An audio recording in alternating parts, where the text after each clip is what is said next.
I don't know what kind of a jump shot Derek Brooks possesses, but I apologize to him for referring to him as Michael a little bit earlier. And here is Derek being introduced for the final time to this sellout crowd. What a beautiful new look on this stadium. And Jack Arute, the state of Florida, and a national championship, they really go together, don't they? Well, Brent, for the last decade or so, the march to the national championship has had to go through the state of Florida 3 times. As you look at the coalition poll this year, all the 3 state schools are ranked in the top 10.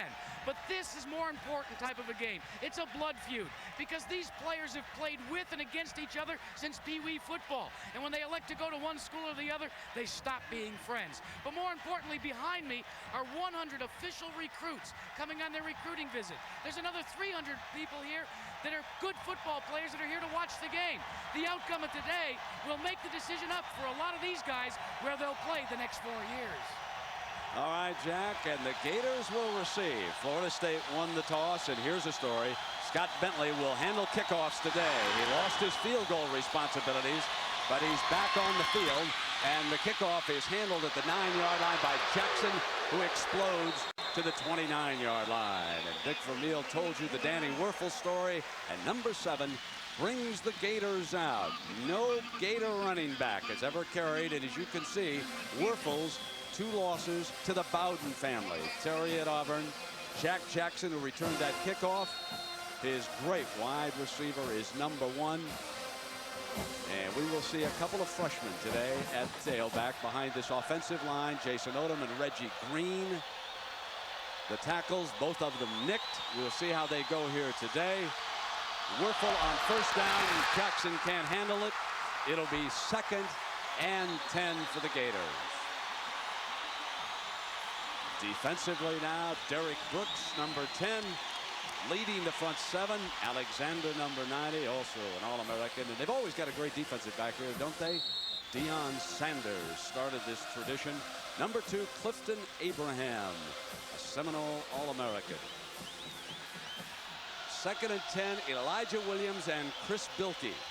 That's Elijah, the freshman, goes in motion, gives Werfel an added receiver. Deep Jackson, incomplete. It'll be 3rd and 10. Jackson had beaten his man on the corner. That was Corey Fuller, and Werfel overthrew him. You know, having spent Wednesday, you and I did, Brent, with the coaches in Florida, and talking with Steve Spurrier, got a real good insight to the game plan. He said the number 1 thing he wanted to do was to establish the running game, and here he comes right out and throw 2 passes in a row. We're going to have a real battle here on 3rd down conversion. Florida State does a good job of defensing it, and Florida offense has been very efficient in converting. Not sure that Coach Spurrier was comfortable with the signal that came in from the sideline that time on 3rd and 10. 3 wides for the Gators. Palmer is off to Werfel's right. Over the middle, dropped. Anthony, well covered that time by the Florida State defenders, and some words are exchanged. James Colsey, number 20, was the defensive back, and he'll go back now to return the punt. Well, defensive coordinator Mickey Andrews said they wanted to stop the run and get into some nickel coverages and some play him tight on the obvious passing downs. 20, Colsey, you can see playing very, very tight. You can do that when you're backed up by free safeties. Good decision by Mickey Andrews. This could be an edge for the Gators today. Shane, a big-time punter. Colsey set to return, and the Seminoles will have the ball for the first time. Coming after him. Low punt as they rush him initially, but it takes a Florida bounce. And down at the 36-yard line. And now our other Danny boy. Danny Cannell will come in, and you can see the pursuit that was put all over the punter that time as they rushed 10. Dick told you he does have a remarkable winning record. Warwick Dunn needs only 22 yards to pass 1,000 for Florida State here today. Number 28 out of Baton Rouge, Louisiana. Patrick McNeil, 10 pancake blocks against North Carolina State. Number 69, the coaches were raving about him to Coach Vermeil the other day. And here's Cannell. Basic I formation. The Seminoles say they're coming to run. And here's Dunn. He gets a couple of yards on first down. It'll be against this Gator defense, and Kevin Carter, number 57, one of their big men, made the initial stop for Florida. Ellis Johnson, number 61, watch the penetration that he is able to get. The Seminoles will keep an eye on him.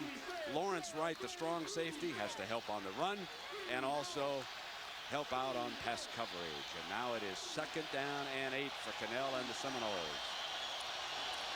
His first pass complete to Kez McCorvey. McCorvey a pass midfield, 1st down Seminoles. Really important for Danny Cannell to start out positively, you know, because he's had so much pressure on him. Here they start with a 3-step drop, quick pass, which normally is a high percentage throw if the coverage doesn't roll up on him. 1, 2, 3, rhythm throw, 1, 2, 3, plant, pivot, throw, no underneath coverage, so it's a nice throwing lane, and Eddie Lake, number 18, makes the tackle. And Kez has caught a pass in 31 consecutive games for the Noles. Into Florida territory, on the toss, Dunn behind the tight end, slips Carter, gets to the corner, and close to the 1st down marker where Larry Kennedy is able to bring him down. This is what Dunn can do so well. He can start up inside and bounce to the outside. He's more than just a cut-back runner. He will start inside, let the blocking form, and he will bounce outside. Has very good acceleration. See, starts downhill, looks inside, nothing there. Carter flushes into the outside, and he has the speed to go ahead and outrun the pursuit for the 1st down. He did this real well last week against North Carolina State. 2nd down and about a half yard.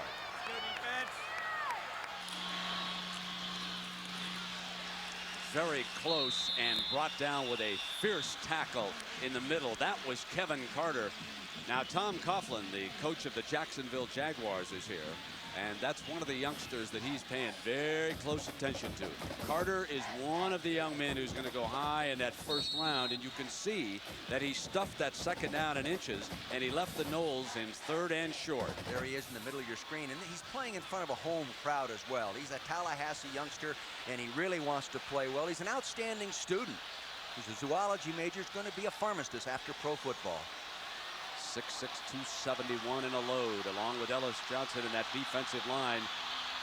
Can they make another stand? Dunn's going to give it a try. 1st down easily. Daylight. Dunn to the 21-yard line. Really a nice job of pulling by Patrick McNeil, the big offensive guard. He gets the kick out. The tight end does a good job as well. But the big guard right here gets the pull and kick out. And Dunn hits the seam. There's the crack right there. See that kick out block right there. Good running form right there. He shakes him a little bit, adds a few yards to the game. And that puts Dunn over 1,000 yards. Number 28, a young man who was quite a story out of Baton Rouge, Louisiana. Roomed with Charlie Ward a year ago. Incomplete, 2nd and 10. Let's go back on the Dunn story right now. His mother was a police officer back in Baton Rouge. Dunn's mother was shot and killed in the line of duty. Doug Williams then ran into Charlie Ward one day, and he said, when Ward Dunn comes down there, Charlie, you take care of him.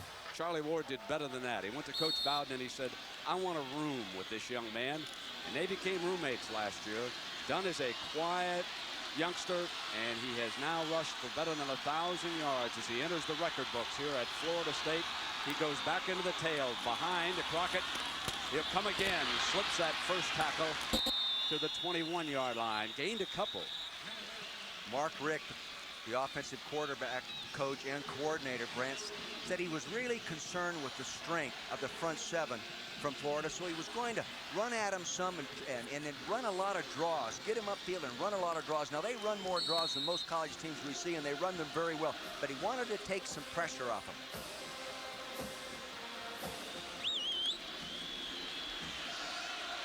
Here's 3rd down for the Noles. They need 8 yards to keep this drive going.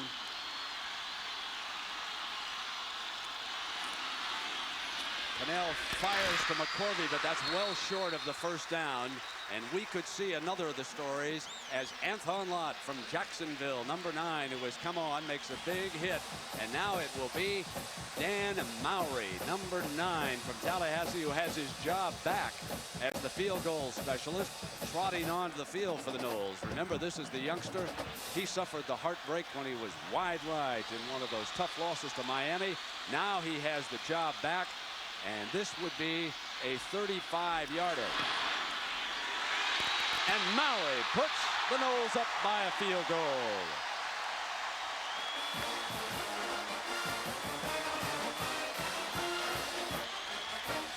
Nothing. We'll be right back. Well, you have to wonder. Scott Bentley came out of Colorado. Did he receive too much publicity too early? The cover of Sports Illustrated. Heavy burden, isn't it, for a youngster? But he's got a lot of talent. The ball now falls off the tee, and he'll replace it. This was the youngster whom Lou Holtz heavily recruited. His father with ties to Notre Dame, but he decided on Florida State. Here it comes again. A low bouncing kickoff, and Jackson will have it at about the 8-yard line. Putting it into Jackson's hands out to the 26. And Jack Arute, these two coaches, well, it's quite a matchup, isn't it? Well, Brent, for people outside of the Southeastern Conference, you're going to hear a lot of new names, players. But the one thing that people across the country know is the name Steve Spurrier and the name Bobby Bowden. And both coaches have built their programs with that in mind. They want the consistency and the focus to be upon themselves. Only one Heisman Trophy for both teams. But the reason that they do that is so that they can aid their recruiting process. When you walk in year after year, everybody knows the coach. People forget who the key players were. Now Fred Taylor checks in, number 21, and here he comes, his first carry. No gain. He's stuffed by that Nole defense led by Roberson, 47. I want to pick up on the Taylor story because you can imagine here in the state of Florida, there are recruiting wars for all the blue chip youngsters. Taylor committed verbally to Florida State, but later he signed to attend Florida. Florida State had dropped out of the recruiting of a couple other running backs, and Bobby Bowden called him and said, you've got to honor your commitments, and he was upset. And now Taylor playing, and if Florida will try to get a running game going, they will use him. Werfel slips away, incomplete. You know, Steve Spurrier said in the audible situations, when they have a pass call, they won't audible a new pattern on the line of scrimmage. He didn't think the receivers would be able to hear it. They would signal it. But that time they were in an end-over formation, unbalanced line. Normally they run a toss play behind that, and when he audibled, I don't think his protection was really sound from that formation, Brent.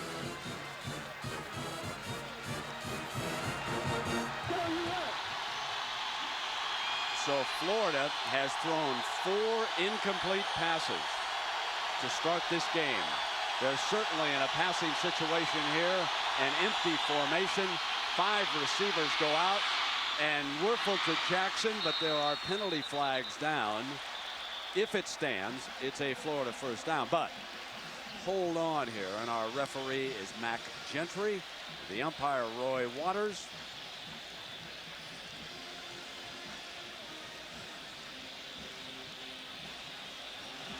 So it will be a Florida first down on the pass to Jackson. Let's go back on that look, the Steve Spurrier look. He came out in the pregame warm-ups for the baseball cap. He's gone back to the familiar visor, but more importantly, he has taken the headset off. After the Auburn game, now he has it in his hand and he can go back to it. But as you can see, he calls his own offense down there. And he doesn't like wearing the headset, but he did it after the Auburn loss, and he has been winning ever since. Coaches are a little bit superstitious. He doesn't want to change. Out to the 39.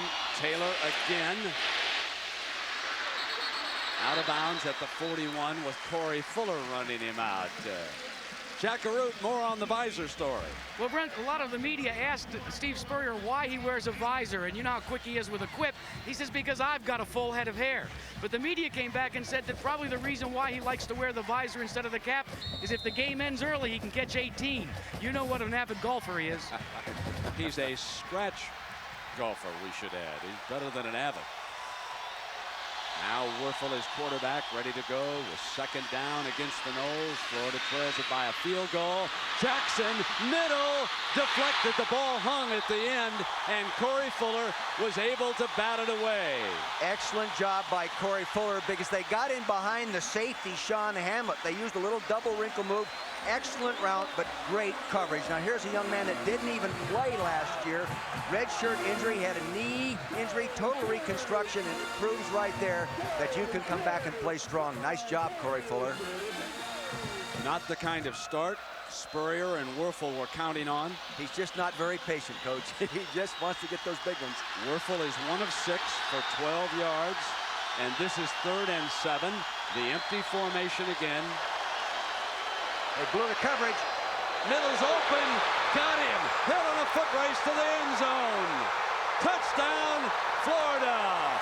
68 yards to Aubrey Hill.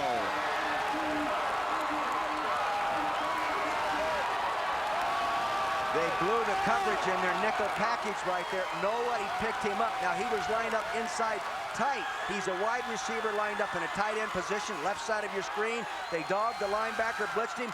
No one picked him up. As you can see right here, he was free to sprint to the end zone. Aubrey Hill. So just when we begin to concentrate on Werfel's slow start, he connects for 58 yards, and the Gators' first touchdown with Aubrey Hill, the senior from Miami. And now Judd Davis, almost automatic with the extra point. In fact, he is. And it is 7-3, and let's go to Jack again. Well, Brent, there's a reason why that coverage may have been blown. Behind me is Derek Alexander, number 90, the standout defensive end for the Florida Seminoles. He came off the field the play previous with a hyperextended elbow. They have iced it down quickly. They have retaped it. He will go back and play, but he was not in during that coverage. And Jack, that would make a huge difference. Another one of the youngsters out of Jacksonville.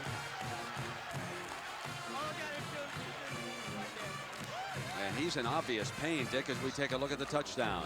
See, they had 3 receivers up on top, and they're covering all those people. 3 people covering with 5 guys. Nobody covering over here to the short side of the field. There's where the mistake was made. 5 defenders covering 3 receivers. Nobody covering 1 receiver. 8:20, 8:28 in the first quarter. 7-3.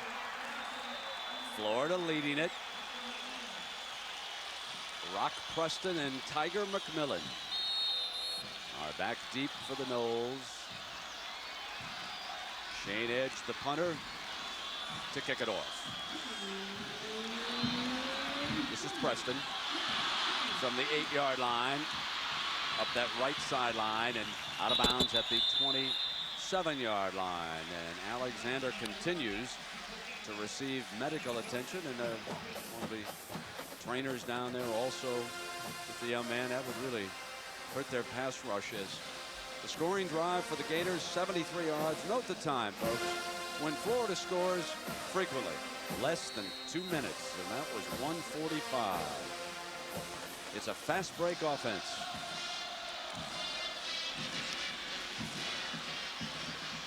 Now Cannell brings him up to the line of scrimmage. And they'll go back into the eye. Cannell drops it incomplete over the middle. You know, Shane Edge is one of the youngsters over in Florida who said, hey, listen, I'm not going to shake any hands. This rivalry means something to me. I don't like those guys. They don't like me. And he goes down after the kickoff and says, I'm not just going to stand there, mess him. Come on, bring it on. Let's go. Oh, God. I believe they will try to block a punt before this game is over, Shane. You can count on it, young man. But he's all football player with a great average and one of the better ones in the country. Now we go 2nd and 10. Basic eye for the Noles. The fullback pocket, and this defensive line for the Gators, when they get their hands on you, and that was Mark Campbell, you're going nowhere. He came stunning down to the inside. He's played well all year, Brent. When we saw him against Auburn in prior games to that on tape, he was playing well. And that defensive line with Campbell, McMillan, Johnson, and Carter, very good and equivalent to the Florida State down forward. Loss of a yard on the Campbell tackle. 3rd and 11, a passing situation for Cannell.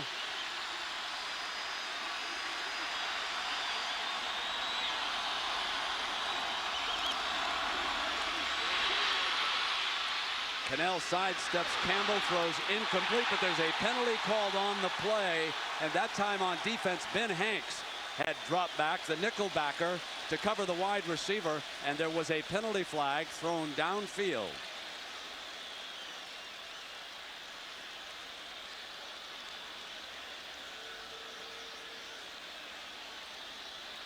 There was contact being made by both people, Brent. And it's against the Knowles. Yeah. Looks like that ref's been in a scrape, huh? Kes McCorvey, number 88. Now he takes a move, comes to the outside. Ben Hanks moves in there, and see they're each pushing with their arm. Hard one to call, that one.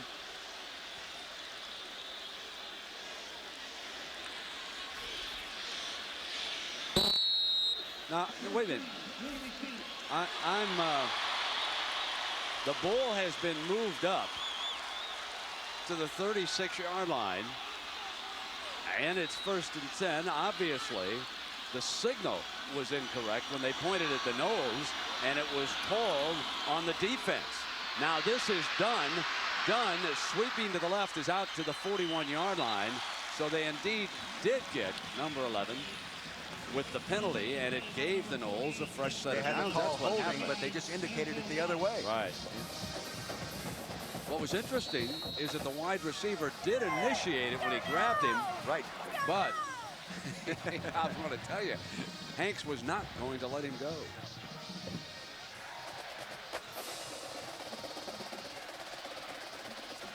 Second down.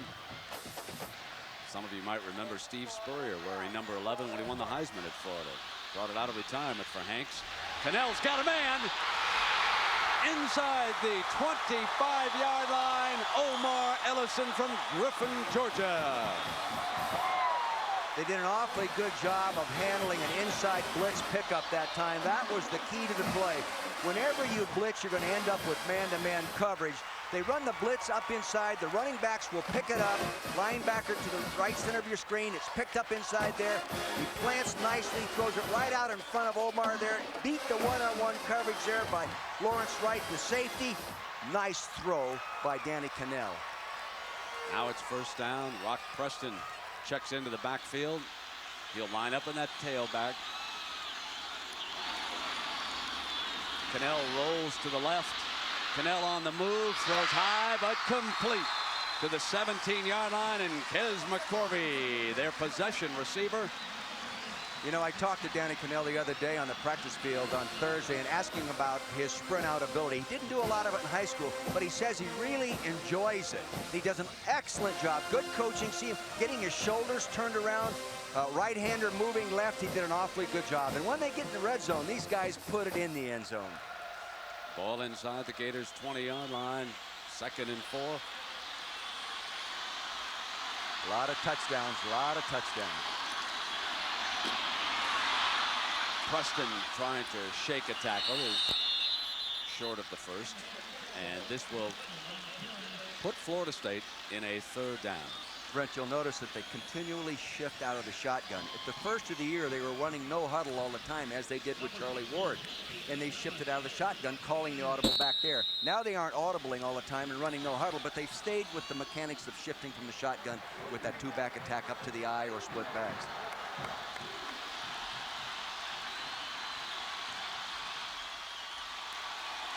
Third and 2. Corner blitz by Lott, and they're fake the end around, and Preston bangs fumble. The Gators recover.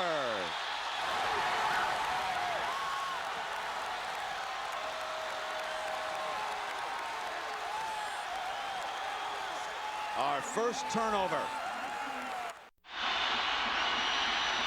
And after the 5-yard penalty, Werfel fires complete to Jackson. Jackson twists and spins first down. Wonderful run after the reception by Jackson before Hamlet can bring him down. That was a real nice job of anticipating the throw, because when you throw that curl pattern inside the slot, you have to have a receiver here. Now the receiver will go here and he'll run down and come inside that. But excellent anticipation right in this area to the left side of your screen. Now, right little hole. If that's not thrown on time, that's picked off. Nice job. That was Abraham who made that stop, the All-American cornerback back there. Williams to the 15-yard line. Gators threatening again.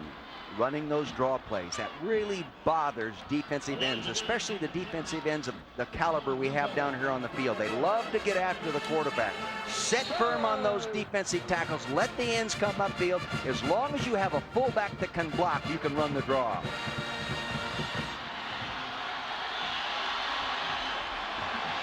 Second down. Florida needs 6 yards at least. And Williams sprints to the right side, goes for the first down marker, and is short of it, out of bounds at the 10-yard line. Fuller giving chase to the tailback. You know, the last time we saw these people play in person, Brent, Williams was injured. He adds a little dimension in ability to bounce outside as well as cut back. Freddie Taylor, a little bit more of a cutback guy, and that was a very impressive move right there. Taylor replaces Williams. Number 21 checks in. 3rd and 2 for Florida. Last time they passed the ball on 3rd and 2. Taylor for the first down. Excellent blocking by the fullback. Just excellent blocking. Florida is so efficient down in here. They've scored 90% of the time, and even more impressive, Brent, very, very high percentage of touchdowns. When they get down here, they put it in the end zone first with a touchdown. 4 plays to go 6 yards and get the touchdown. They're ahead now 7-3.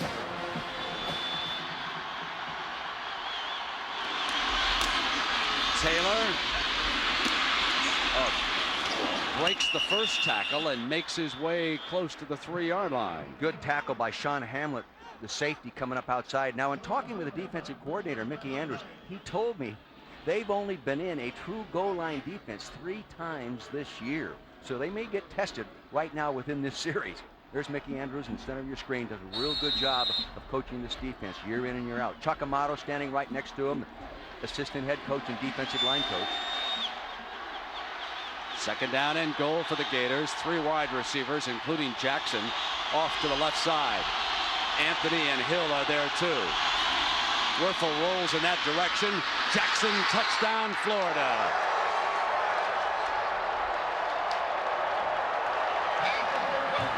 Every time he scores, it's a record of some sort for the Gator offense.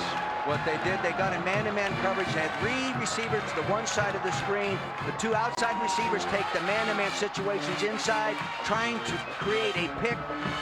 Number 1 here, Jack Jackson comes outside using that pick. Here's the touchdown. Tough to cover that in man-to-man coverage.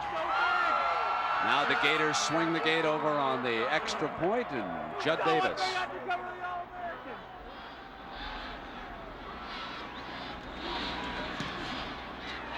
And Florida builds a 14-3 lead.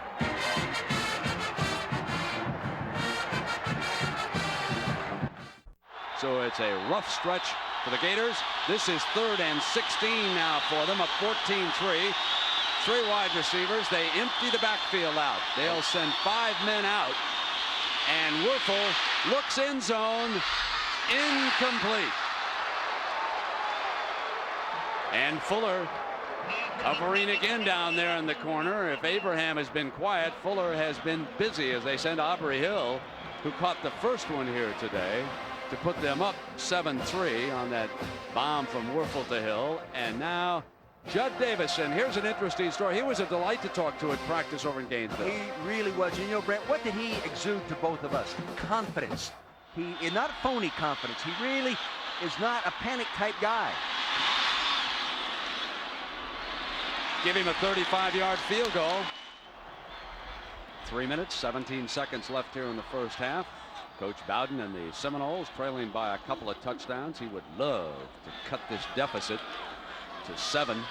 by the end of the half. But the Gators have other ideas, and that defensive line and the running ability.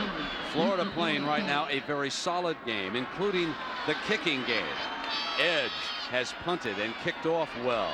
They've had Davis with field goals and extra points. Florida dominating this game right now, and it's going to be Preston, and they run the reverse. They fake it beautifully that time as they brought a man around, hoping to set something up a little bit later. It was Philip Riley, the wide receiver, who came all the way around, and they faked the reverse to Riley.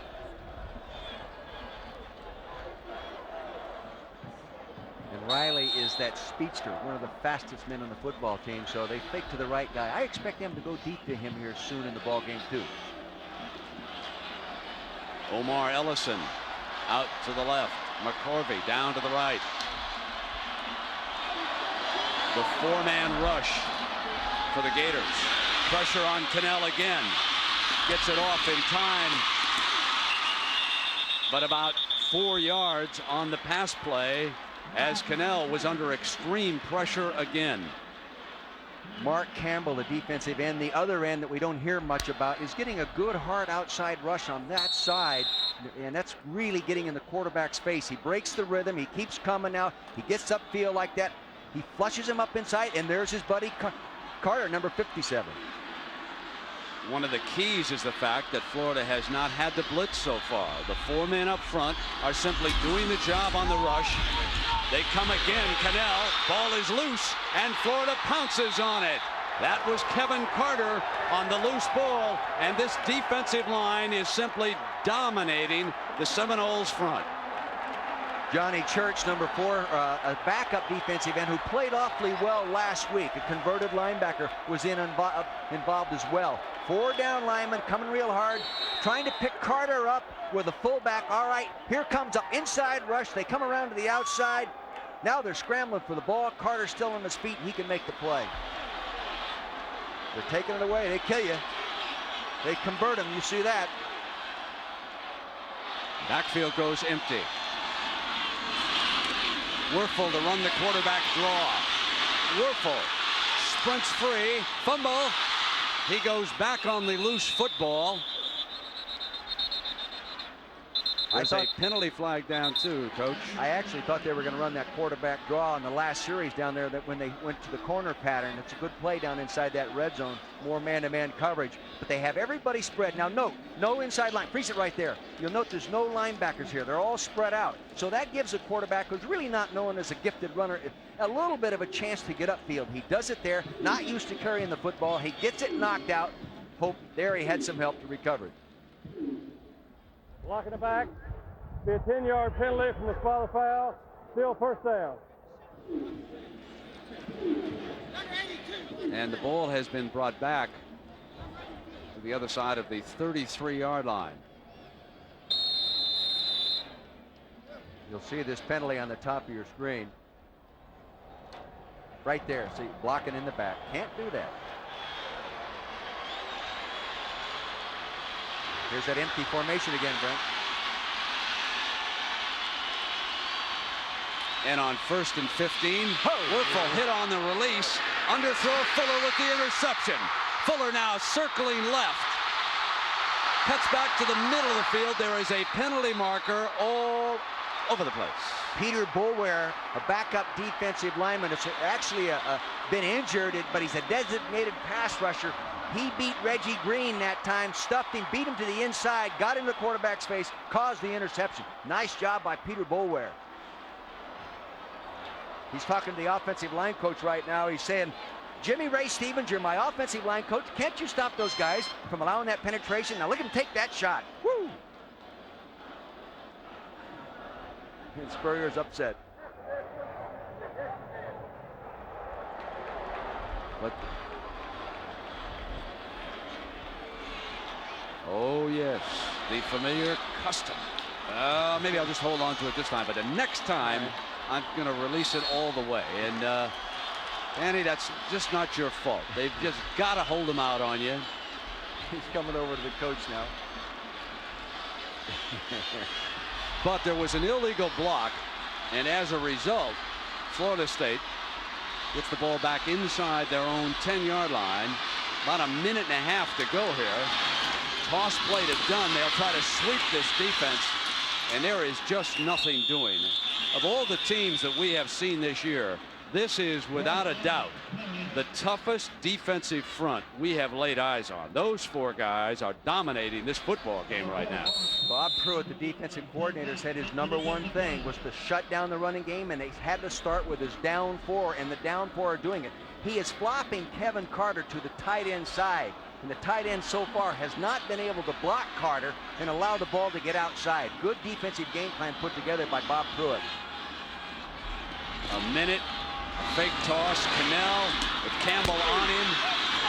Hits the tight end short of the first down. Well, here's Steve Spurrier, still with a chance for the national championship.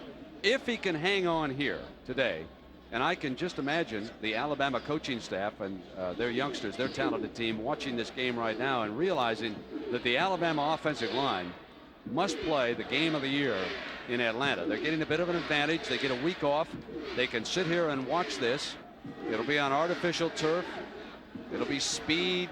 Jay Barker's a wonderful winning quarterback for Alabama, and the key will be that Alabama offensive line. But first things first, because the Noles, well, they're really capable of coming back there. But what did we both feel Wednesday on the practice field in Florida? That they weren't, this was not a life and death game. He said they had 2 big games to play in a row, and they're taking them one at a time, but they weren't putting more emphasis on this one and then worry about the next one next week.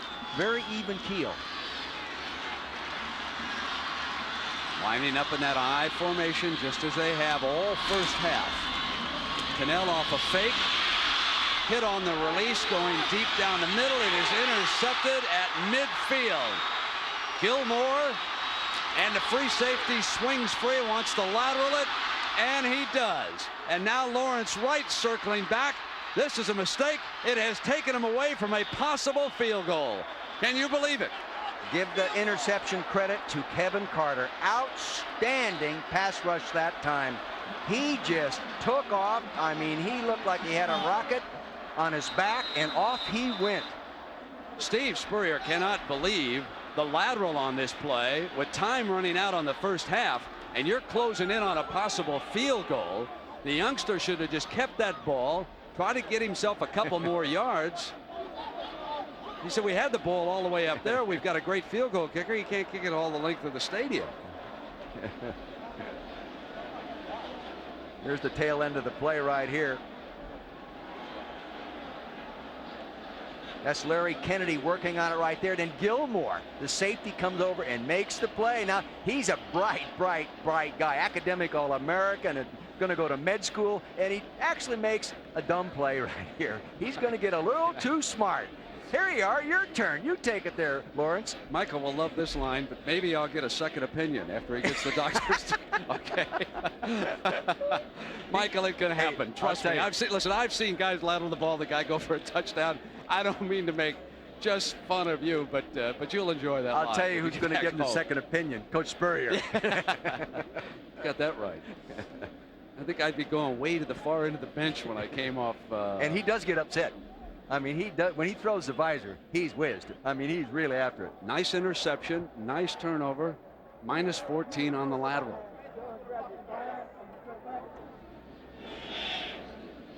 The Noles, plagued by turnovers, give it up 3 times, and Florida with the lead in here, 17-3 right now. You know, Steve Spurrier the other day said, Dick, of all the things we've got to do, the #1 thing we have to do in this ball game is we cannot be behind early in the ball game, because we have, in our 3 losses over the last 4 years, we've fallen behind early, and all we could do is play catch up. If we fall in that same situation, we'll get beat. Well, he's getting the #1 thing he wanted to accomplish done today. And it's interesting that Florida has rushed for as many yards as Florida State has here in the first half. Now, that is huge. Both coaches emphasize the importance of the running game in this confrontation. And Coach Bowden has to be extremely disappointed in how the first half has unfolded.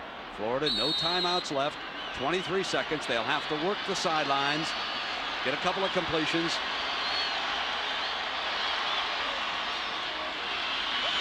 We're full, takes it, And because of the college rule that the clock is stopped, they will get a few seconds, but they've got to hurry back down there as Hill gives them a first down. Then they can still stop the clock after the 21-yard gain.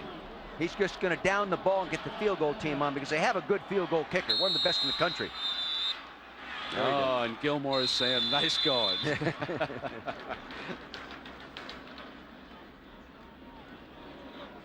15 seconds to go.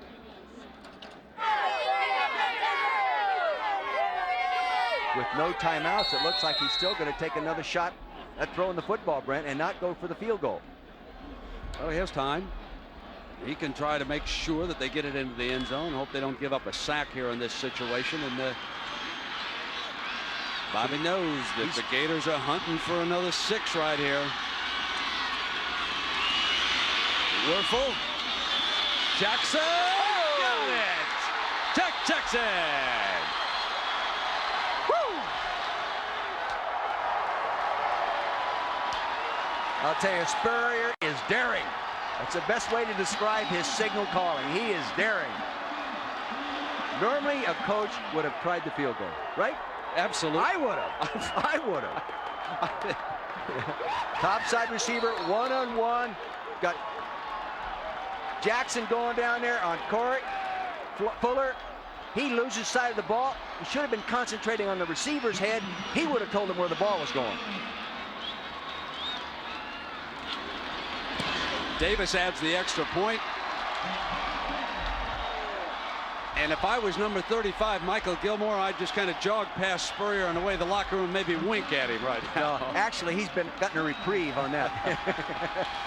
And the Knowles folks could be in big trouble right now.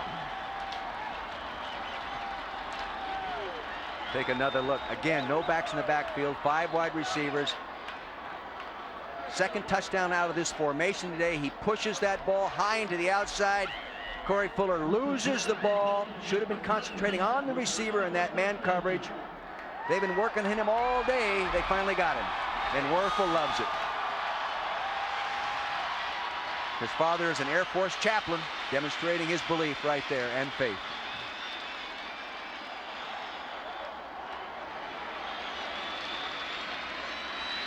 Eight seconds to go.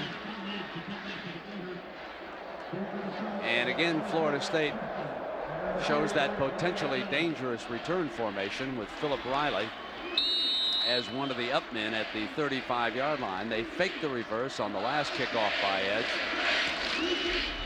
And they kicked this one along the ground. Bobbled, picked up at the 15-yard line. McMillan down at the 13-yard line. Mike Harris smothering the Florida State return man that time.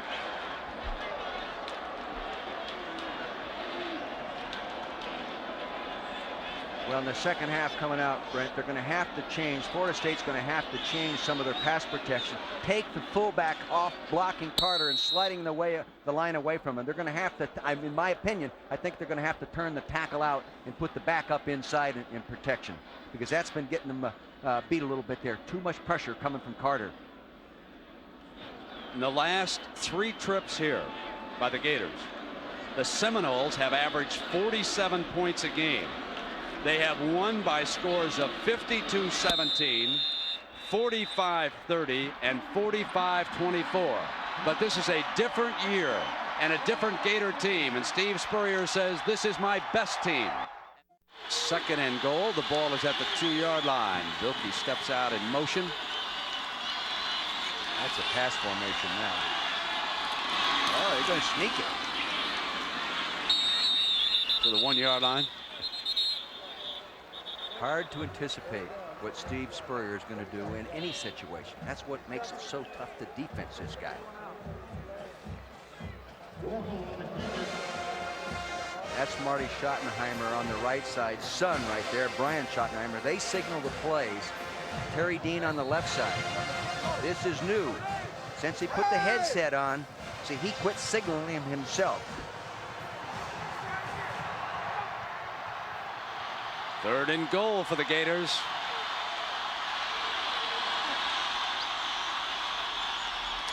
Werfel over the top for the touchdown.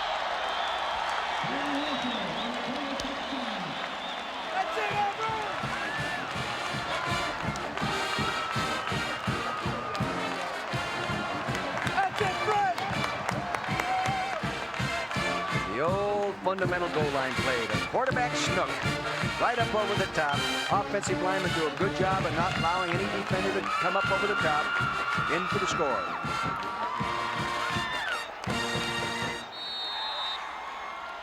Judd Davis. The old swinging gate. Remember the one we saw in the Utah Colorado State game? Huh? Was that a dandy? The old Daffy Duck formation by the Utes, and it was critical. And it worked.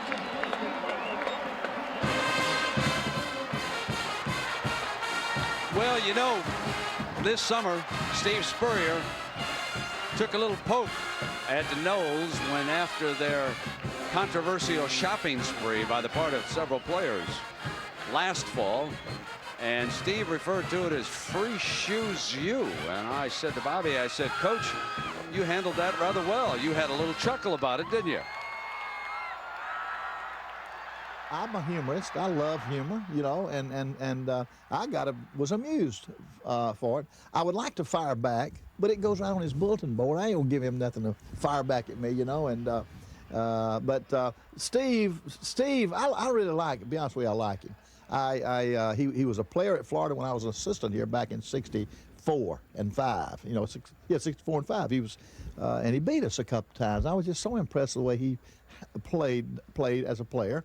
And then, of course, his coaching is very, it's daring. You know, I like daring, and so I really have a lot of admiration for him. And I just know, knowing Steve, it don't bother me. You know.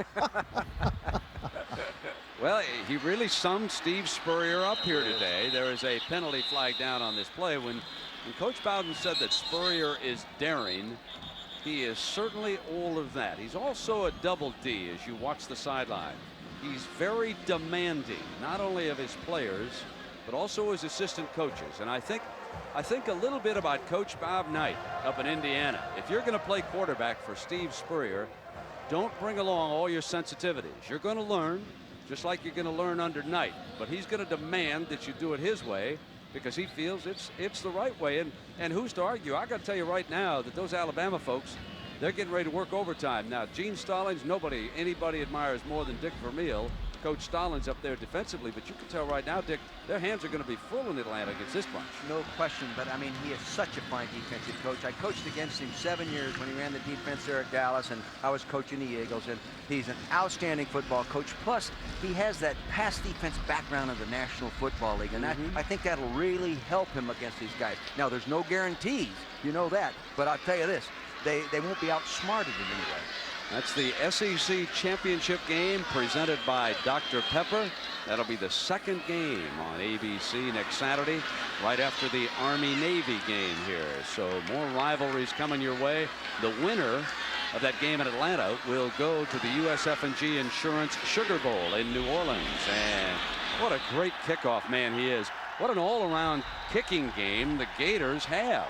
They really do, and we both noticed that on the practice field Wednesday, the enthusiasm of the special teams as they went through their drills. And I think that's a real reflection on Ron Zook, who is in charge of them. Great enthusiasm. They really had fun working on the kicking game, didn't they? You know, those voters who are going to decide the national champion in all likelihood got to take a long look at these Gators now. If they get through this one, this is rough going now. That Alabama team just finds a way to beat you, and what a classic that figures to be up there. 31-3. No one expected Florida to come in here and dominate, I don't believe. There's the pressure. That's what's done it. There's the most valuable part of this Gator team right here, is that defensive line. They have whipped them up front from the beginning to right now. If you can't protect the quarterback, you can't beat him. That's all there is to it.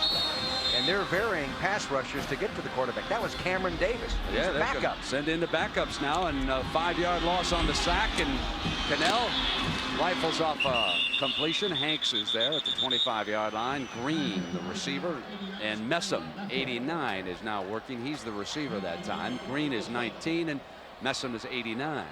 Both of them working right now.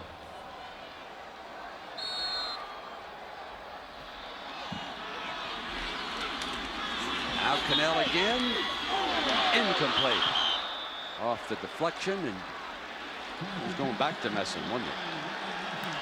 The offensive line for Florida State is just not getting the job done. Now Todd Fordham, who got hurt early in the ball game, is back in playing at right tackle. He may not be 100%. They have a backup tackle, Juan Laureano, playing over on the left side. So they're a little bit banged up in that offensive line, and it is showing right now.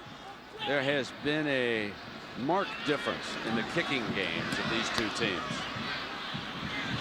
Palmer, he simply makes a catch and says, offense, you go the distance.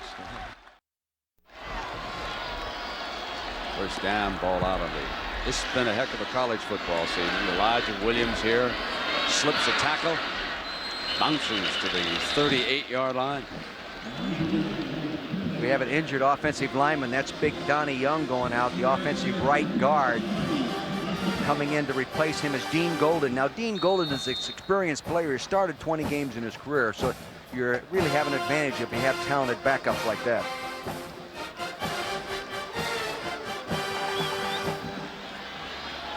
Three minutes, third quarter, 31-3, and they just drop it off to Williams on the swing, and he's out to the 39-yard line. And Jackaroo. Well, Brent, you were talking about the fact that Bobby Bowden says he has a sense of humor. You know, he had back surgery earlier in the year, and it was in Gainesville, Florida at the hospital. And look at this. This was the cartoon that showed up. They asked how his back surgery went, and they said fine, but there's something that troubles him behind him. Look at the gator tail.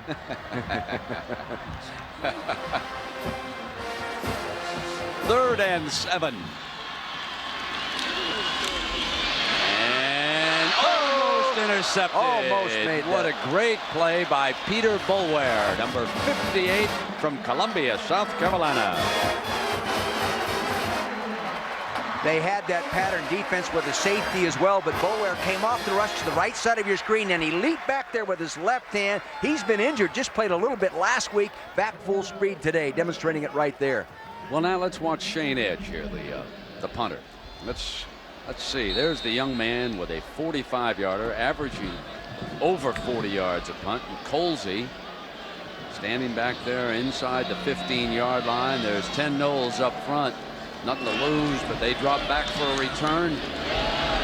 That ball, he out-punched the coverage with that. That's too low, Brent. He punched it to the 7-yard line, and look at that coverage, though, by the Gators. Technique.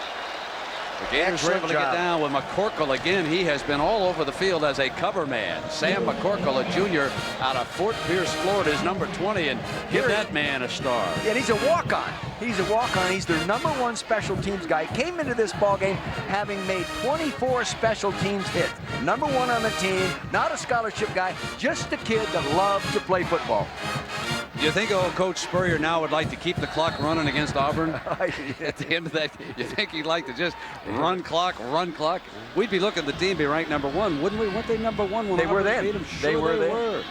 It's a good, solid football team here, folks. What a defensive line they put together. They flush Cannell again, drops it off. Their main weapon as far as receiving is concerned. You know, they got get it that into the hands of Dunn. Excuse me, Dick. They got that screen off, but Bob Pruitt, the defensive coordinator, called the defense that allows you to defense the screen better. He did not rush his tackles. They were spying, but they still executed the screen well and made it work. But they had called the defense looking for the screen. Well, one thing about Danny Cannell, you can't blame him for what's happened out here today, can you? He fires one complete to the 36-yard line. I'm impressed with Larry Kennedy. Sharp tackler, comes up. He's one of the few seniors on the football team. I think there's 3 seniors on offense for Florida, 5 on defense. He's one of the seniors, and he's also one of the 12 kids in the NCAA Student Athlete Advisory Committee formed this year. Fine young man.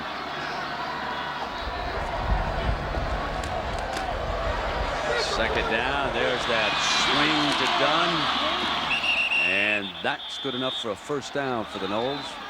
That's Hambrick. He's one of the top athletes on the team, Brent. He's only a sophomore, and they really think he's going to be a dandy. He's already run a pass interception back for 81 yards for a touchdown in another ball game, so he has that kind of skill. We've raved about the offense, but you really got to give Bob Pruitt and the defensive staff some credit for what a great job that defensive team has been doing.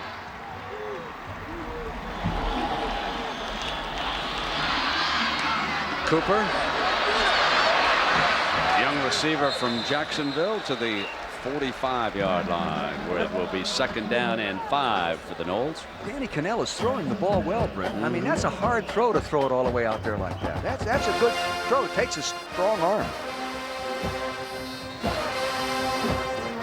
80,210 at the new Doak Campbell Stadium record, the house that Bobby Bowden built.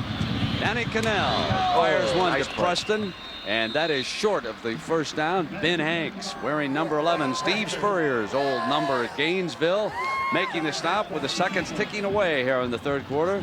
And yes, that score is right. Florida 31, Florida State 3, and next week the Gators go into Atlanta to play Alabama for the SEC championship. 3rd and 1, firing to Wayne Messam out of Belglade, Florida. Oh, he's a happy Gator, isn't he? They're doing a good job of mixing up their coverages right now, Brent. And they go into 2 deep, then they move it to 3 deep, then they go some quarter defense, and doing a real good job staying out of man-to-man with this kind of a lead. I think they're about ready to order another cool one over there in Gainesville, Coach. Having been there with you, I know there's quite a few there. Yeah. I got 15 minutes late. I've got another quarter. Give me them Gators. The final 15 minutes, and it could be a very painful year for Seminole fans. They are taking a whipping. Chief Osceola says we'll be back next year, but maybe not today. It's 31-3, final quarter underway. Danny Cannell and this tough Gator defense keeping the Noles out of the end zone. There's that direct snap, this time to Rock Preston. That's a play they used very efficiently here at Florida State when they brought in the shotgun to feature the talents of one Charlie Ward. And all you fans across the country who have watched this, fans of Penn State, fans of Nebraska, fans of Alabama, who is number 1, huh? What do you think? Does Florida belong in that same group? Well, we're going to find out, aren't we? Swing pass now. Preston claws for a 1st down. First big showdown, and that battle will be next Saturday, or I should say the next showdown. Nebraska was able to survive, beating Oklahoma. Warwick Dunn into the backfield now for the Noles.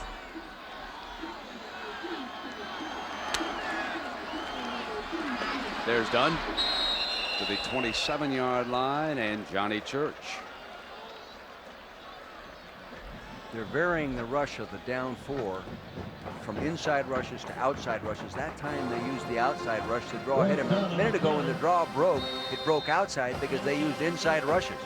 That draw gives you a chance to run just about where you want to. Now on 2nd down, Cannell firing to the 16-yard line, and McCorvey. Danny's doing a real good job of getting rid of the ball quickly, even though there's pressure coming. There was pressure coming around the outside by Carter that time, but it doesn't matter if the quarterback has great definition and knows exactly where he's going with the ball, and that's what he did that time.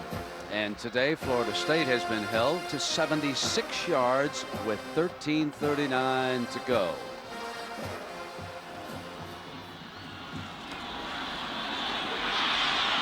Cannell, end zone contact, no penalty flag. Ruled incidental contact. Green, the intended receiver, and Harris with coverage for the Gators. Sitting back there, it's tough to throw those corner patterns in zone coverages. You like to get the corner patterns against man or man under and 2 deep safeties. See, he's just sitting back there waiting for this one right now. Tough to throw that one in there.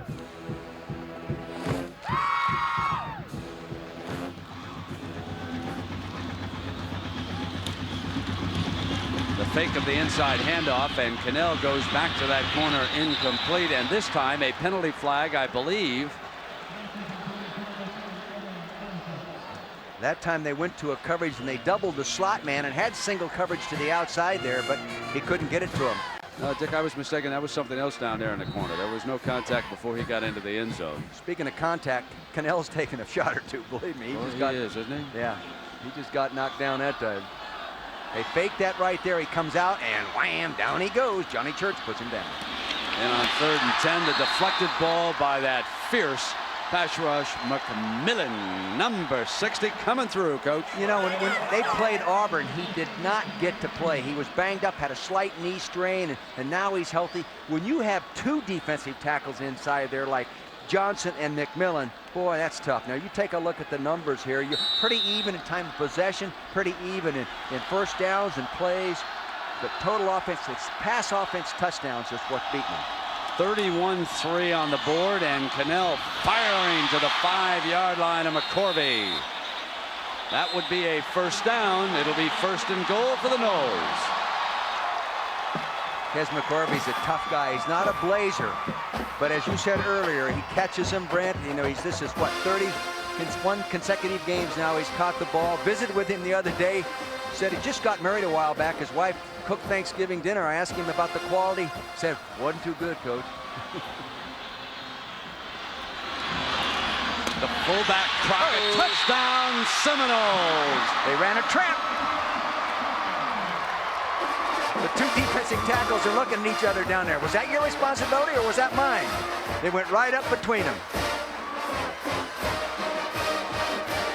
Handoff, direct dip, then he trap it. There's the trap block, there's the kick out. Look at that nice little hole. Good power. This guy, Zach Crockett, is a big, strong, 245-pound senior that's going to play on Sunday somewhere down the road.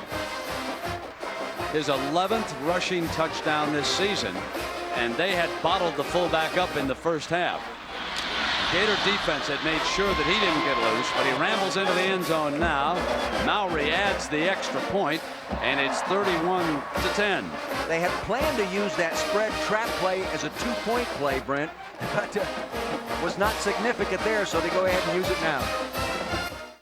It's 31-10, just under 13 minutes to go, and Bentley hangs the kickoff high to Anthony. Well, down at the end zone, and Jack Arute, there's some pretty good cheerleaders in this state too, partner. Well, Brent, the Seminoles are #1, but Liz Laurie has been selected as the #1 cheerleader in America. First of all, congratulations. Thank you very much.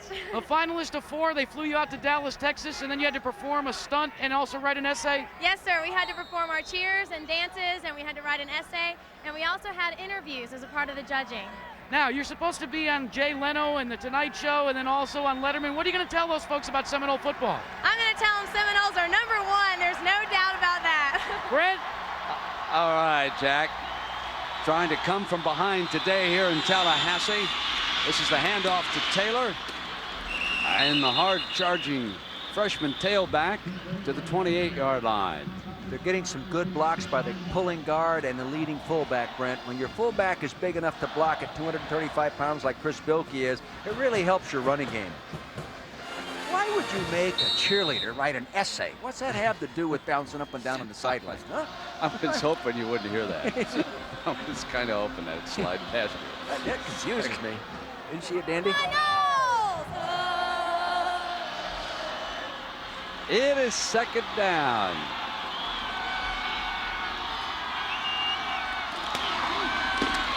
Taylor, nice jammed defensive up, play. and good defensive work there along the line by the Noles, and number 85 making that stop for him. That's Mr. Wadsworth. He's been a little active down there. He's really an interesting story, Brent. Isn't the guy you were telling me about it? Walked on here, didn't get a scholarship, and just battled his way on there, and here he is starting for him as a defensive tackle.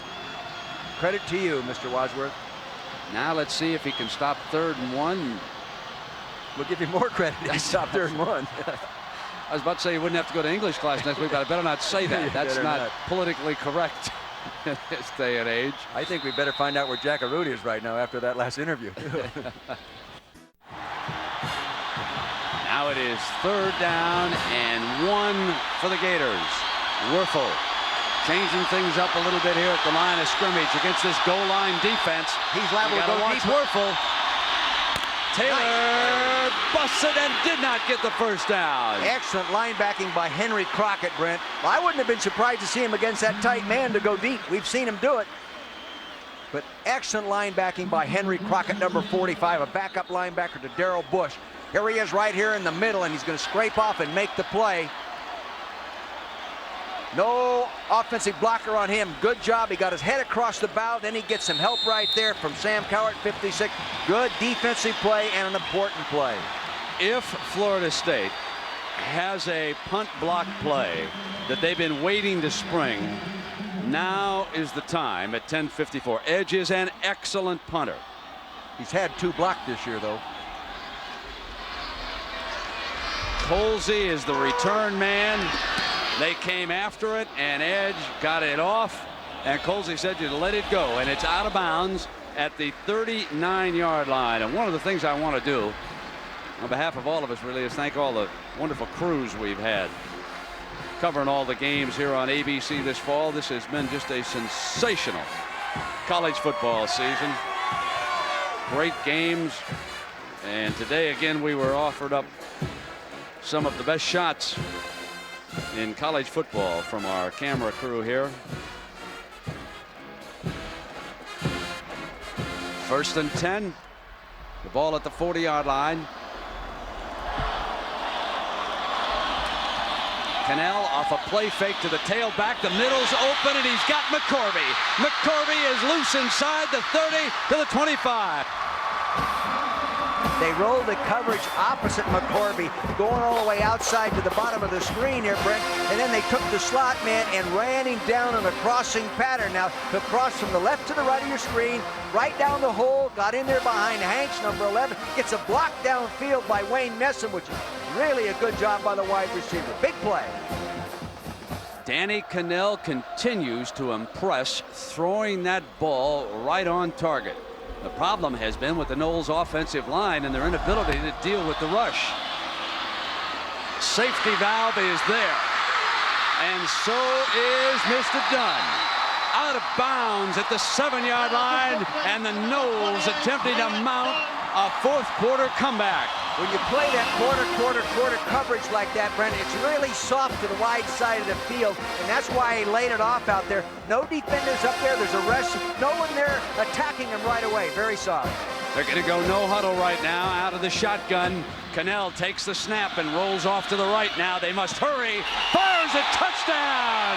It's Cooper in the corner. 10:04, and hang on, everybody. Here come the Noles.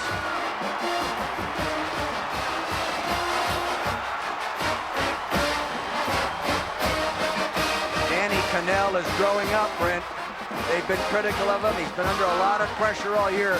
But in this second half, out of the shotgun, throwing the football, he's doing a great job. He sprints out of here from the shotgun. Now it's a turn in, back out, right on the money. Can't do it any better.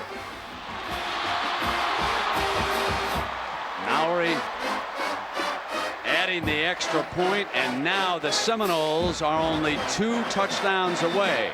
10:04, it's 31-17. We'll be right back. That haunting chant. You know the Seminoles are alive again in Tallahassee. Too much talent for this team simply to go away. It's 31-17, and in 33 seconds they score again. And now Bentley pounds one back into the end zone, and the Gators will bring it up on the 20-yard line. And you said Danny Cannell had grown up here today. Dick, what a wonderful second half. 22 of 27, 208 yards and a touchdown. He is growing up. Now, I'll tell you, that offensive series, that 33-second drive for a touchdown, you know what that does to your defense? That gets them off their butts. You know, you watch. They will play a hell of a lot harder. Coach is into it.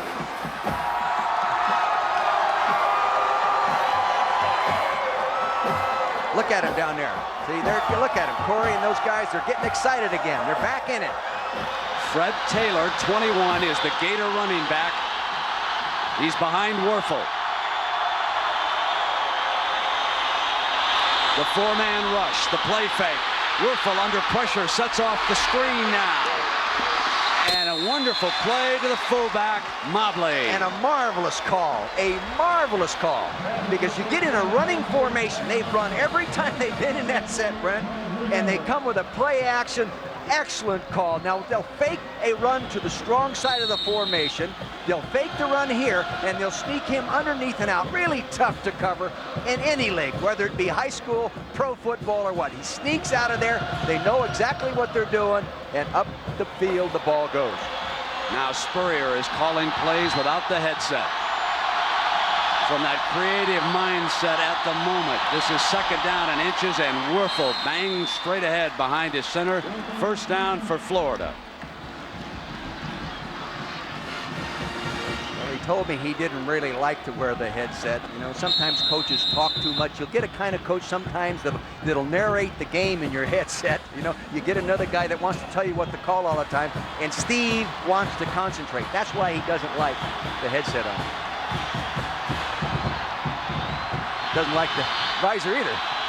Now the Noles defense trying to get the ball back. It's 31-17. Taylor surrounded. Tackle for the loss.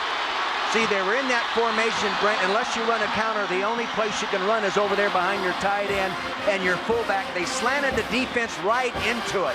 Tough to run when everybody on defense is going in that direction.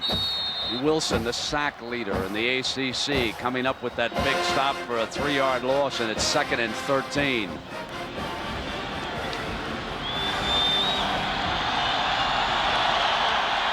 .8:22 remaining, fourth quarter. It looks like they're going to blitz, Brent. Yeah, they did. Down the middle, Werfel overthrew his intended receiver. Now Alexander is playing with one arm, a la Reggie White, and watch him right here. Big Derek Alexander, number 90. They move him around. Right now he's right there in the middle playing on Holden, the offensive guard. He whips around there, actually starting to use it as a club. 3rd down and 13 for the Gators. A huge play for the Nole defense. If they can get it back trailing by 2 scores with 8 minutes to go, it is critical in this game right now. You've just got to be careful calling your defenses and gamble because they can hit the big one. They've got them spread out now. And confusion. The Gators with a man entering the game late on the left side. Werfel sprinting to the right now. Penalty flag is down on the play. The defense is fired up.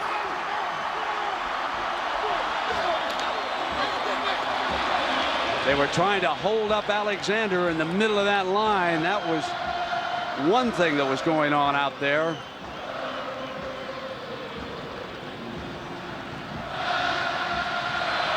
Here they grab him right there and pull him down right there in the middle of your screen. Big, big defensive series.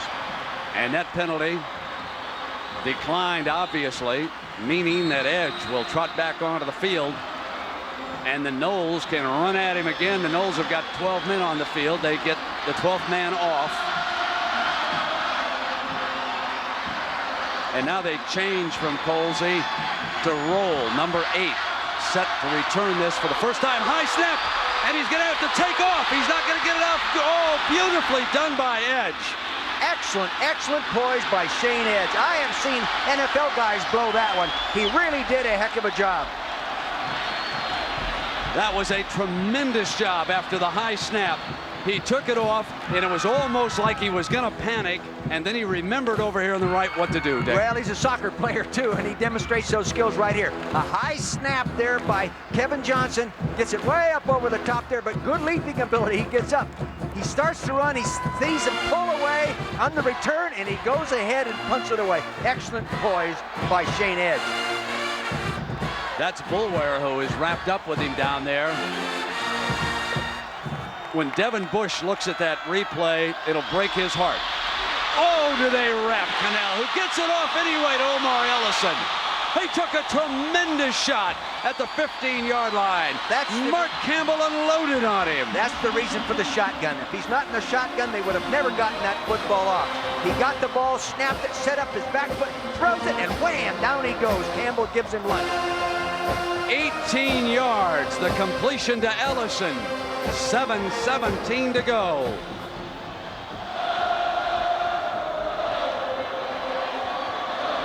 Cannell. A diving reception inside the 45-yard line. Cannell is coming alive. A little guy out of a high school with 66 students in his graduating class. Right now, he's a big man in a big game. Look at that reach for that ball. Great hands, gets it in there, pulls it away. Omar Ellison with still another catch and 4 wideouts on the field for the Noles. And Cannell banging one on a roll to the right to Cooper. And it's down to the 37-yard line. That time they doubled the receiver in the slot, inside, outside. That left the outside receiver singled up, and he threw it to the right guy. Good job, Danny. There are the numbers and the half that Danny Cannell is putting up against the Gators. Swing, and his tailbacks have been lethal coming out of the backfield. That time it's Preston. If it's not Preston, it's Dunn. What great hands these two running backs possess here in Tallahassee. Mark Richt doing a real good job of moving that ball around in the passing game. The big thing they're not doing right now, Brent, is they're not hanging on to the ball. You would think now that Florida's going to have to become much more aggressive in their coverage, take away his first look so the pass rush can get there. Trailing by 2 touchdowns, 6.5 minutes to go. A furious rally here in Tallahassee. Hitting the underneath man again to the 15-yard line. To get down here in that red zone, there's less area to defense. Here's when you can maybe take a shot, cover up people tight man-to-man, and bring some heat up inside on them. And Tough by to get 'em. going without a huddle, they are keeping Florida from making too many defensive substitutions. They're keeping the pressure on the Gator defense right now.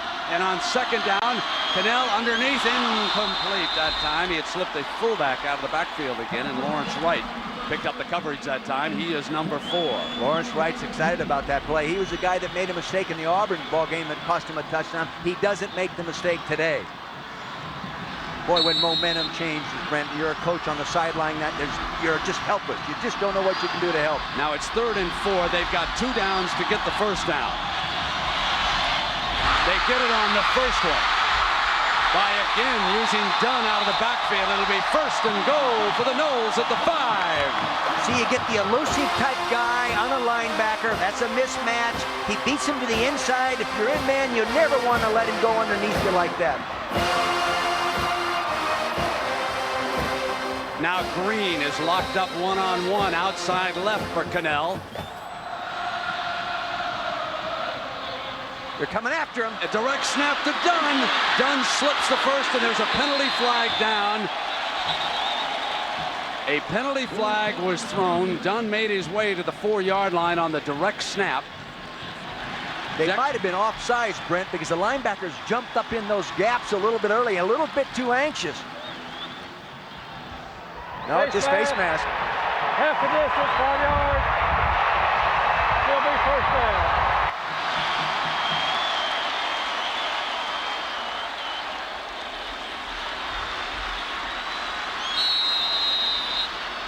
The pressure mounting on Spurrier over there. If the Noles can score here at 5.5.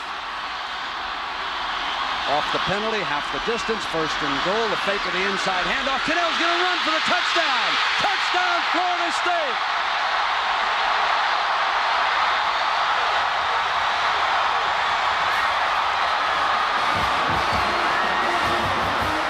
He has a decision to make now if he's going to go for 2, Brent.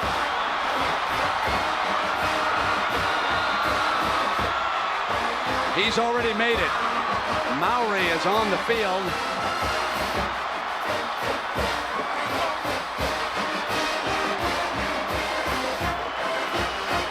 Carter's shaken up. Heads off to the Gators sideline.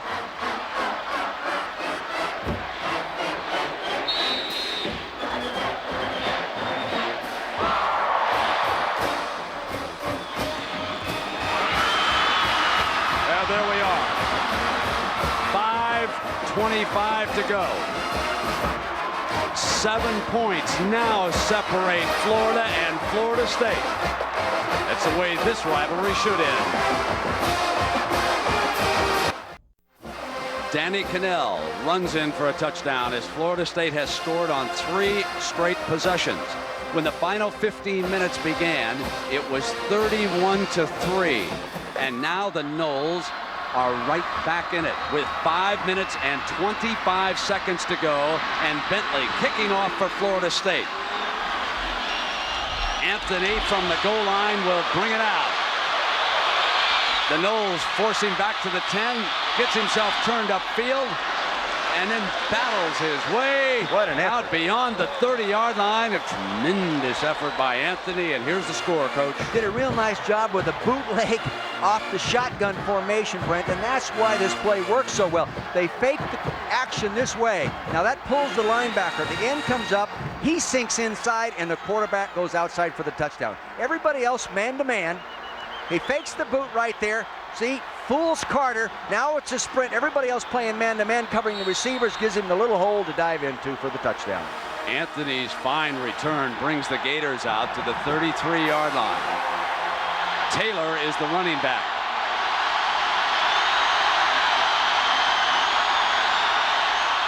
Werfel fakes the swing, comes back underneath, and there's that man again. Don't go out of bounds.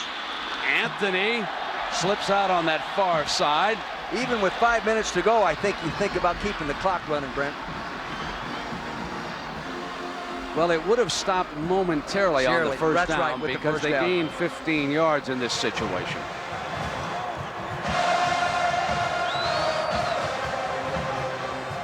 Five minutes and 5 seconds.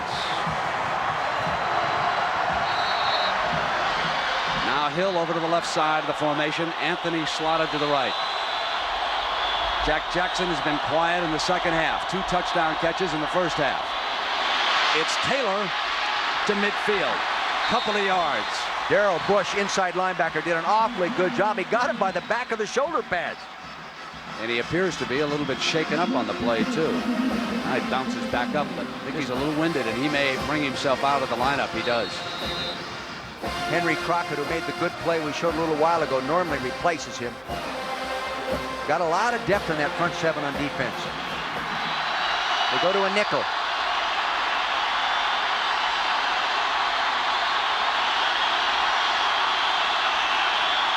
And Brooks looking like he's coming. Oh, Mr. Odom. He forced them to move and cost them. See, they started moving linebackers down to those inside gaps. The linebacker was in front of Odom. He saw him move to the inside, got a little nervous, waiting there, and moved. So quickly a tight end and a fullback enter for Coach Spurrier. Chris Bilkey is the fullback and 2 wideouts. Hill and Doring will go to the sideline in this package now. Bilkey's their best blocker too, Brent. Second down and 13, and Werfel on the release. Colsey diving grab at the 40, interception. Seminoles ball.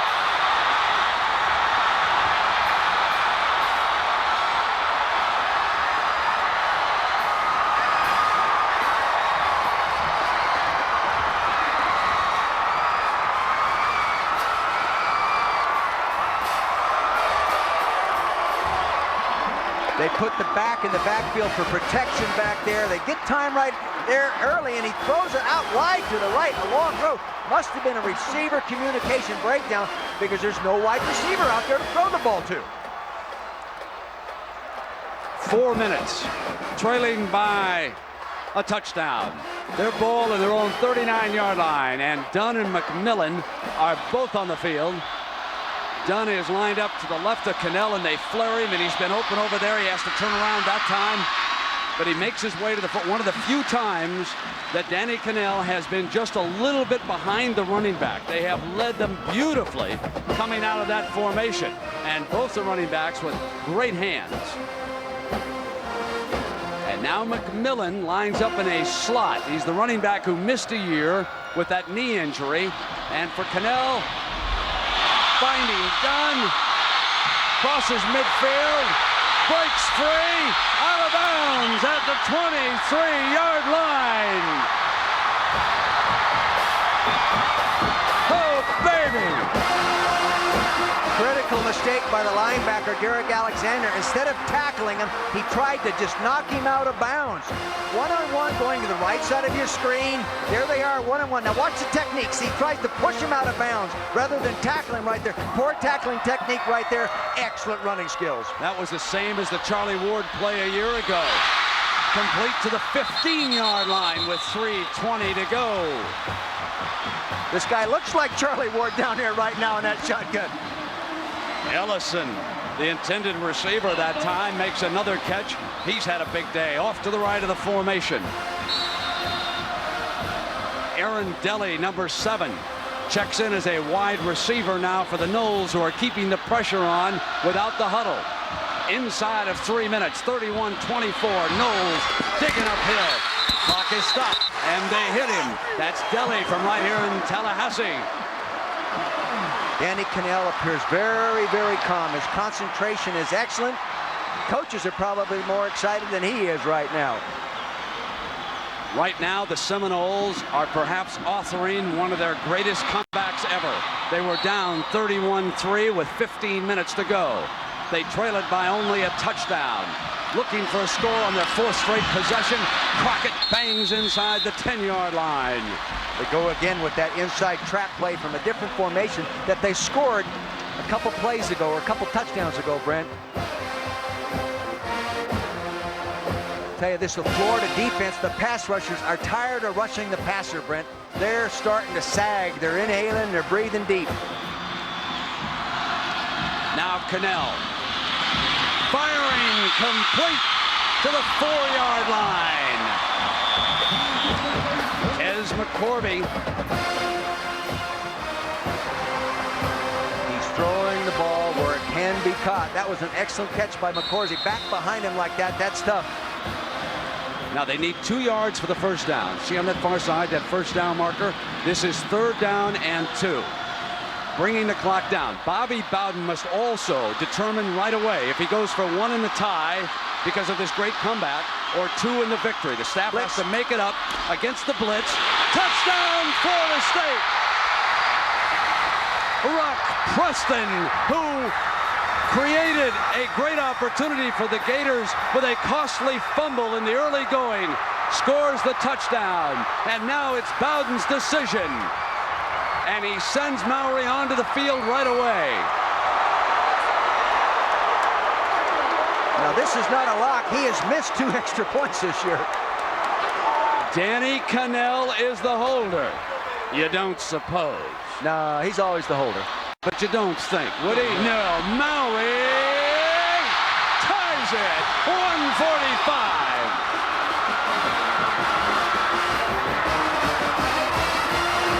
Now that's Steve Spurrier, like you said, Brent, with 145.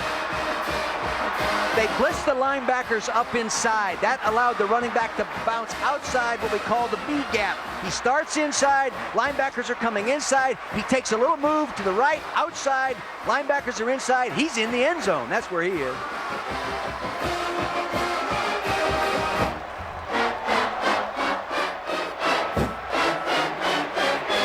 Reaction from the Seminole sideline. Rock Preston from Miami, the freshman, into the end zone. And now the Gators, who had this one in the bag, with 1:45 to go. And for a Spurrier coach team, that can be an eternity. I'll tell you, that shotgun and hurry-up offense just wore the pass rushers out. They just didn't have enough guys to rotate in there, Brent. An excellent play calling, too, by Mark Richt, the offensive coordinator. Florida with only 1 timeout remaining. Florida State with 2. And Bentley to kick it off. And remember Anthony with a splendid kickoff return the last time. Along the ground, Anthony scoops it up at the 6. Not this time. Down at the 14. And now let me show you 2 plays that have meant such a difference in this football game. Florida was ahead 7-3. It was Rock Preston The Noles fake the end around, and watch Ellis Johnson, number 61, make a spectacular play defensively. He forces the fumble at the 6-yard line. It is recovered by Florida. And then just a short time ago, it was the same young man from the tailback spot. Touchdown. Game is tied. And now the Gators, 141 come out. They show blitz, trying to get movement by that offensive line again. Drop back out. Werfel fires complete to the 26-yard line, and a close to a first down. Aubrey Hill. They run those 10-yard stops, parallel to each other, Brent, and they've got to be thrown on rhythm. You saw how quickly the defensive back got there and made the play, but Danny Werfel throws those so sharply and on time. They're tough to stop. Usually you need to get some help from underneath to stop those kind of patterns. Timeout on the field. So confusion down here. Now the 25-second clock was reset. They had not called the timeout. The clock continuing to run down there to 1:18. Werfel's complete to Hill. Hill is out to the 32-yard line with 1:10 and counting here. I think right now, Brent, they're thinking we have a real good field goal kicker in Judd Davis. We just got to keep moving the ball. Don't try to get too greedy and get down there and throw the dangerous ball down the middle. Inside of a minute. Running play surprises no one, especially Wilson, number 55.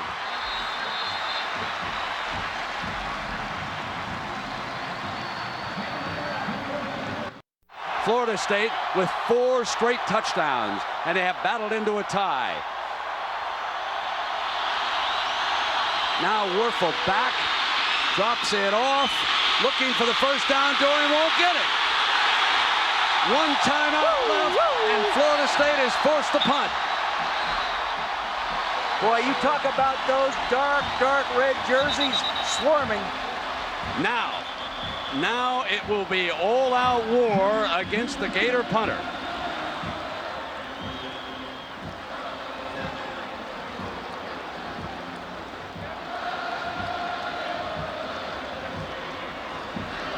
And Florida State uses its last timeout with 33 seconds remaining.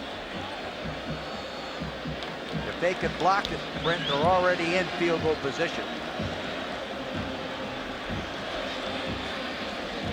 Dick, in this situation, would you, well, I was going to say rush 11, but really your percentage is not there. You still need a return in case you can bust one with a return man, right? But you go ahead and rush it. You go ahead and get your 10 men.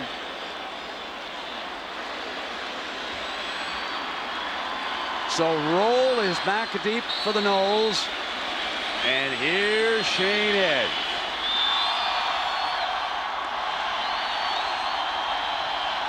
Derek Brooks, number 10, is on the left side. Some of their best defensive people on the field right now coming after it. And Edge gets it off. And Roll now makes the catch, and he is down at the 29-yard line. 23 seconds. And the Gators just trying to hang on or maybe make an interception. They've had a couple of big ones in the last couple of years. Danny Cannell passing for 402 yards here today against the Gators. And a fourth quarter to remember. For 3 quarters, it was Florida. For 1 quarter, it's been Florida State. But what a quarter. Too many men on the field. Crockett dashes off. Now Cannell. Clock starts. Right sideline. Got him out of bounds at the 48. 17 seconds. McCorvey. That's unbelievable, Brent. They rushed 3 people, covered with 8, and he got it right over the top of short coverage and between the deep coverage. But who do you use if you need a long field goal in your Florida State? Do you turn it back over to Bentley? Do you go back with Mowry, who's missed 1? Well, Bentley has the big leg. He has the big leg. It just hasn't been an accurate leg, that's all. Mowry missing from the 30, made a 35-yarder. This ball at the 48-yard line, 17 seconds. Cannell steps up against the pressure. Got to get the first down to stop the clock. And he didn't get it. The clock is going to continue to run with 10 seconds. He's got to stop this baby. Line up and down it. He's got to down it. It's going to run out on him. It's out. Didn't do it. This game is over. A 31-31 tie. And Steve Spurrier comes across the field.